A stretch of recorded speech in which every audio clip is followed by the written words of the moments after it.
and thank you for inviting me over. This is Leaders of Tomorrow. I don't know much about leadership and nobody knows about tomorrow. So I'll try and make some sense out of what I'm trying to say today, and I hope it makes sense to you too. Now, there are 2-3 things. When you say leaders of tomorrow, you're trying to say that there will be challenges tomorrow which are new, and what kind of leadership you want that can take care of these challenges tomorrow. I don't think so. I think challenges in front of leaders remain the same, and they remain the same through centuries. The same challenges which were there 500 years back remain today also. There could be fluctuations in terms of technology, but you deal with them at a human level. So I'm going to talk about 3 things that are very important. I don't know the background of most of the people who are sitting here. I think very many of you are from the corporate sector and various fields in the corporate sector. So the number one thing that I'm going to talk about is entropy. This is one leadership quality that is required. Entropy is a state where there is confusion. Entropy is a state where there is lack of clear orders, lack of clear direction, and leaders are expected to make sense. In the army, we call it the fog of war. The fog of war. I'll start off by a quote by a famous Prussian general called von Moltke the Elder. Von Moltke the Elder said, no battle plan survives its first contact with the enemy. Now, when you say that no battle plan survives its first contact with the, what is a battle plan? A battle plan is a very sophisticated plan which tells you how the Army, Navy, and the Air Force will go to war, right? So you say that the tanks will move from here, the aircraft will move from here, the submarines will come from the left, and the ships will come from the right. It's extremely sophisticated, mind-boggling, but von Moltke the Elder said that you will never survive your first, or no battle plan survives its first contact with the enemy. I have changed it so it makes a little bit of sense in the corporate sector. I will say no business plan survives its first contact with the market. So your business plan will have all the data, all the figures, your capabilities, your expenditure, every single thing. And when you hit the market, you will understand that it is in the nature of the market to hit back. The market will hit back. And anybody who can manage that hit back from the market, the chaos, the loss of revenue, your competitors coming out of the woodwork, if you can manage that, then you're a good leader. So, when we talk about entropy, we talk about the ability of future leaders to manage the fog of war. We talk about the ability of future leaders to manage uncertainty. That is very important. It's like a storm. You're going in a ship, there is a storm, you don't know whether you'll live, you don't know whether you'll die. Everybody looks towards the leader. And if the leader starts looking scared, then the entire operation is done, it's gone. I remember when I was in the army, I was posted along the line of control, and truth be told, there was never a single moment when I was not terrified. People say, were you scared? I said, no, I'm terrified, absolutely. And I was so terrified that within 48 hours, I learned the entire Hanuman Chalisa. Because when the Pakistanis are firing at you, and when there are shells exploding overhead, this is something that can terrify everybody. But you cannot show fear. You can't, that is where leadership kicks in. You're afraid, of course you're afraid. You feel cold. When you're cut, you bleed. When a bullet blows near your ear, or when a bomb explodes on top of your bunker, your legs shake, all of that happens. It's happened to me, I've been scared, and there is no shame in admitting that I've been scared. But you keep a straight face, right? There is a person who's hurt, he's bleeding, he has been shot in the stomach. You know that if he's not evacuated in the next 15 minutes, he'll die. But the Pakistanis also know that he's there. They're trying their best to ensure that you cannot pick him up. And you're a leader. What's your age? 24 years? 25 years? At 24, 25, there are many youngsters who don't know what to do with their lives. And here, you are making life and death decisions for almost 120 people. You're not related to them, but then you are related to them. They're part of your team, they're part of your regiment, your company. This is what leadership is. To be that lighthouse in a storm, even when you're scared, you're terrified. And this is where most of the business leaders show leadership. Being an employee is one thing, and this is not to say that being an employee is easy. I'm not saying that. All I'm saying is that the guy who has to pay the salaries on 1st of every month, the guy who looks at the balance sheet, he deals with a different kind of fear. And his fear is totally, he is the one who's actually responsible that the ship sails. So, entropy, the ability of a leader to navigate in uncertainty during the fog of war. The second thing, I'm talking about leaders, and this was relevant 1,000 years back, and this is going to be relevant tomorrow as well. So friends, we are talking about leaders who have the ability to take risk. Again, you see, what is the difference between a manager and a leader? Let me explain this difference and then I'll elaborate upon this point. When you become a manager, you're given a appointment letter, right? Possibly by somebody who's senior to you.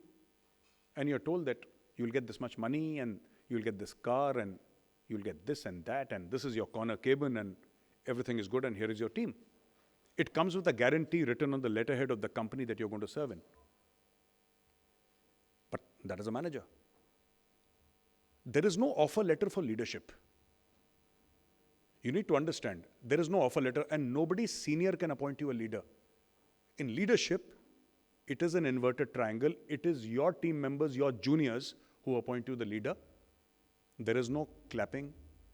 There is no offer letter. There is no corner cabin. There is no fancy laptop. There is no salary. You are a leader. And all it means is responsibility. And all it means is that when the CEO or the head of the company invites you on stage, right? When he invites you on stage because your team has done phenomenally well, you request his permission and say, sir, with your permission, may I call my team to the stage because they've done all the hard work. And at the same time, when you fail, you enter the CEO or the MD or the chairman's cabin and say, sir, my team is not to blame. I am to blame. I'll take it on my chin. This was relevant, my friends, 1,000 years back. This is relevant today and it will be relevant tomorrow. The ability of a leader to take risk. So, imagine a scenario, you're walking on a road and there is a fork ahead. One road goes to the left, one road goes to the right. You have a platoon, 30 men with you. There is shelling going on, there is sniper fire, there are grenades exploding. And what happens is that you have to move forward.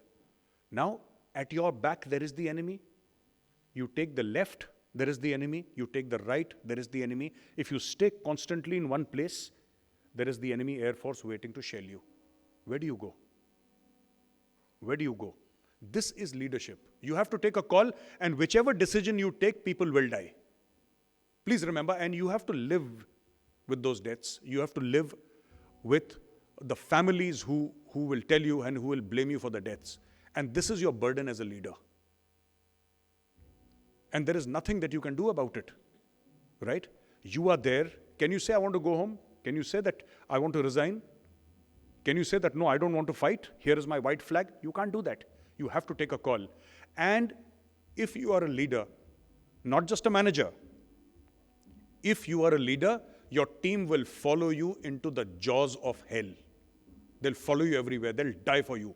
They'll kill for you. The soldier who climbs 16,000 feet at Kargil, minus 25 degrees, does not do it for 40,000 rupees per month.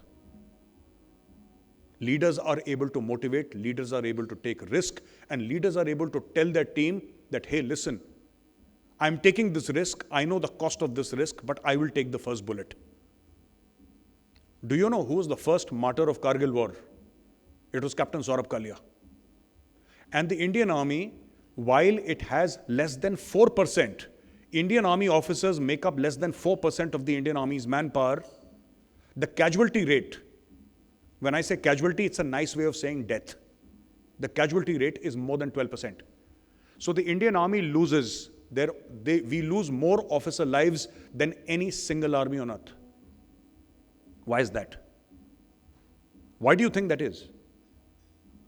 Because you lead from the front. As an officer, you may have more facilities than your soldiers. You might have a nicer house. You have a nicer car. You have all the facilities.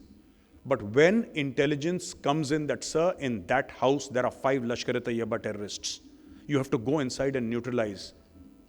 You jolly well be the first guy who's kicking open the door and taking that bullet on your chest.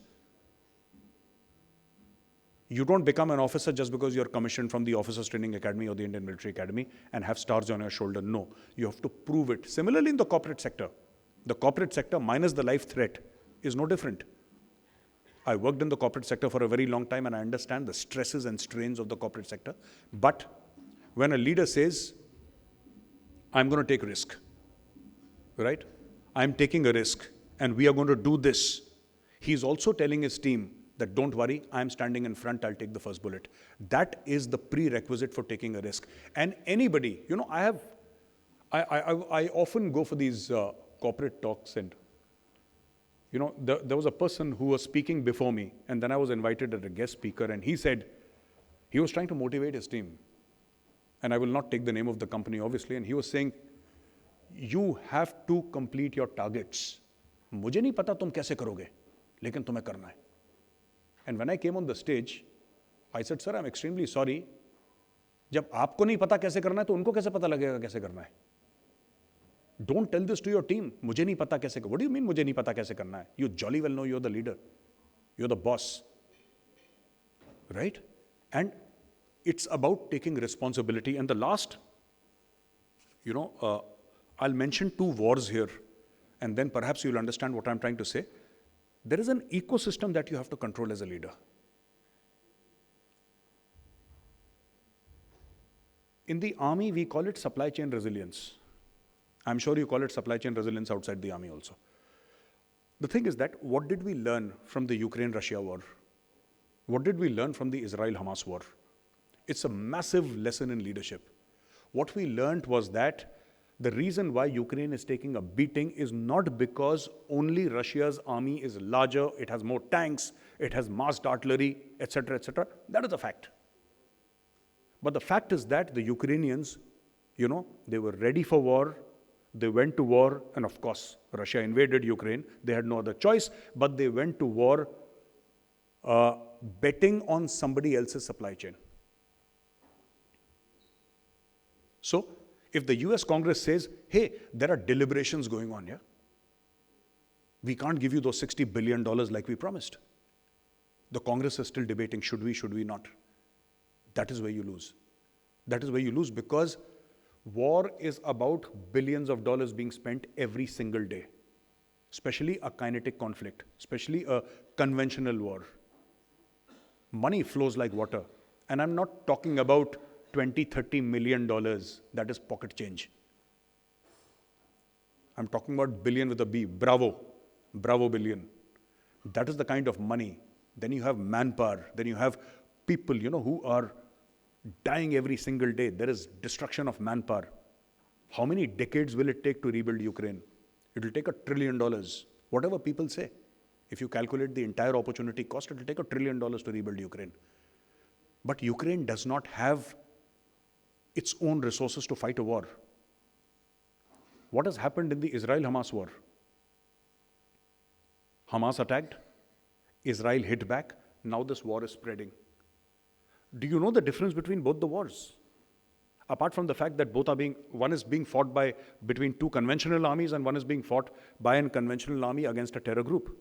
The fact of the matter is that in the Israel-Hamas war, and this will be of interest to you, the great learning is that countries will have proxies.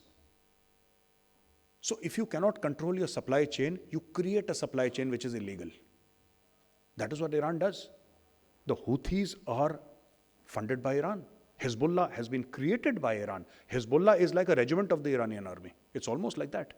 The Hamas is funded by Iran.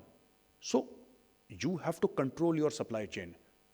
Now, how does it translate into your world? How does it translate into the corporate sector? You have to control your environment. Because if you do not control your environment, somebody else will control your environment for you.